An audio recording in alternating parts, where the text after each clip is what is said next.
Now, let me give you some keys on problem solving that really helped to alter my life. Problem solving.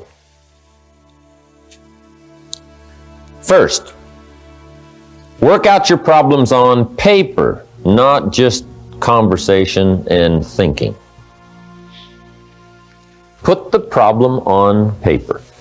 You'll find if you're around us quite a bit, the evening seminar, these 2 days, any other context you might have with us, we're always talking about paper, journals, projects, books, learning to think on paper.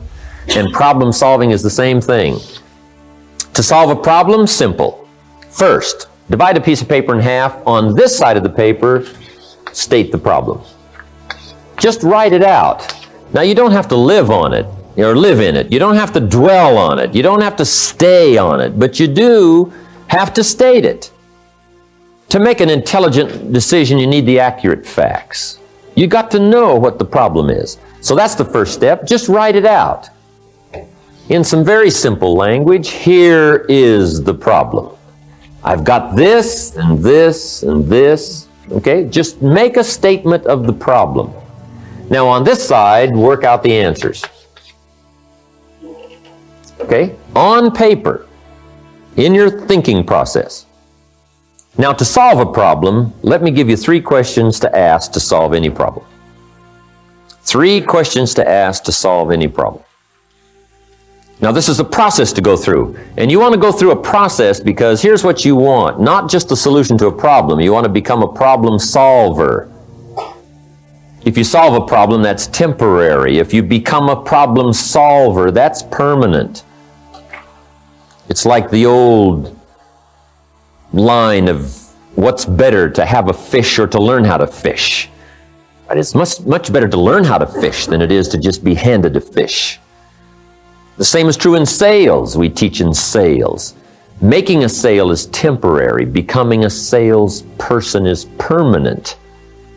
Right? People who are just going for the next sale, live what's known as the temporary sales life.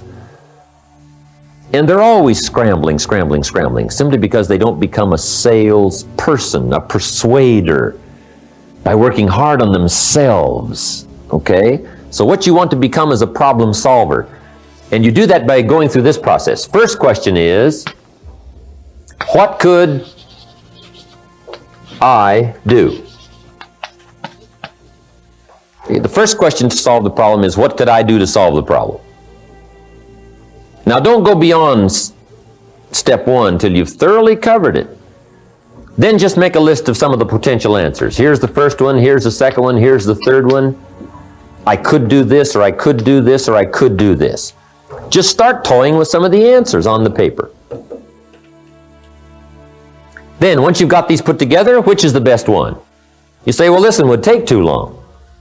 I need an answer a little quicker. I need to do it sooner. This one seems a little weak. This first one I thought of, that's probably the answer right there. Just work with it on paper, not in your mind. The best way to organize your thoughts is to write them down. It's a little difficult to just organize them in your mind. Organize answers in your mind. Come up with potential possibilities, options. You just got to write out your options on paper, my opinion. Now then, here's the second question to ask. Second question to solve a problem is, what could I read? It could very well be a book on the problem. Or if I went back through my journals, what could I read that might find an answer? Maybe you've got a problem that's got a section in the library. You just go to that section, start going through the books. Somebody else might have put a whole lifetime into trying to solve that particular problem, and they've written a whole book on it. Or there's several books on it. So that's a major question. What could I read? Okay, number 2.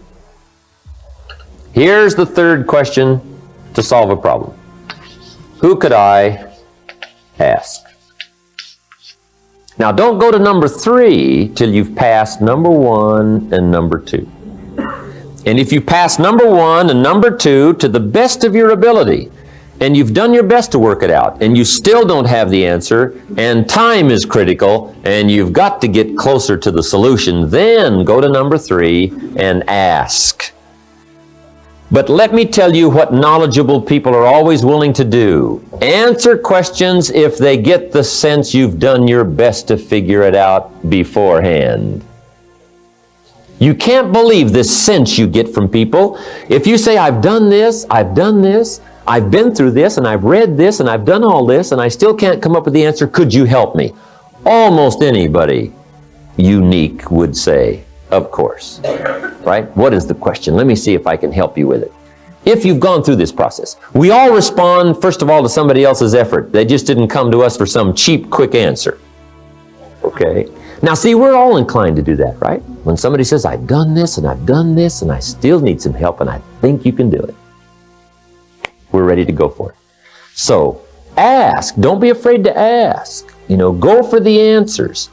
But don't bypass this just for the quick answer, because that won't give you the muscle. It won't give you the personal development. It won't give you the strength and the know-how to become a problem solver if you skip these 2 steps. So those are the 3 steps to solving problems.